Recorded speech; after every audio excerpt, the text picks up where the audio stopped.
Today's a big day for President Joe Biden. In just over 2 hours, the president will hold a news conference for the first time since his debate performance that sparked re-election concerns. It's part of Biden's efforts to shore up support for his campaign, including a phone call with hundreds of mayors across the nation this week. Newport-News Mayor Phillip Jones was on that call, and he sat down with Eugene Daniel to share details of that conversation and if he thinks President Biden should stay in the race.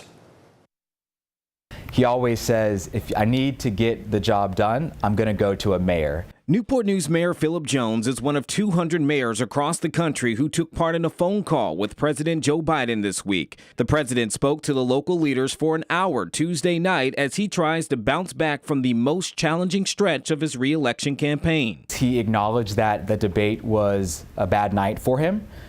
He did not shy away from that. That was the very first thing he said.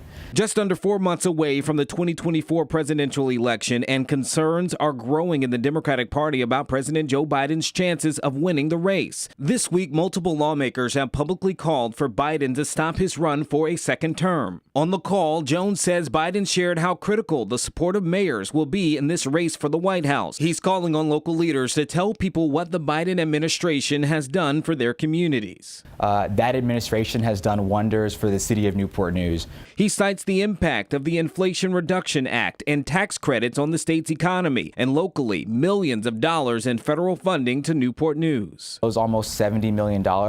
We are using that on a daily basis in Newport News, and that is increasing the quality of life for all residents. It doesn't matter what party you are. Jones says he echoes sentiments by Virginia's House Speaker Don Scott and other key Democratic leaders in the state, saying Virginia is all in on Biden. I've met the man in the Oval. I've shaken his hand.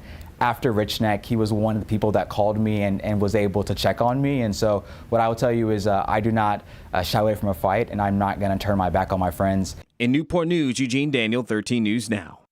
And President Biden is scheduled to speak to reporters at 6:30 tonight after the NATO summit ends. Jones encourages people to have these difficult conversations and register to vote no matter your party.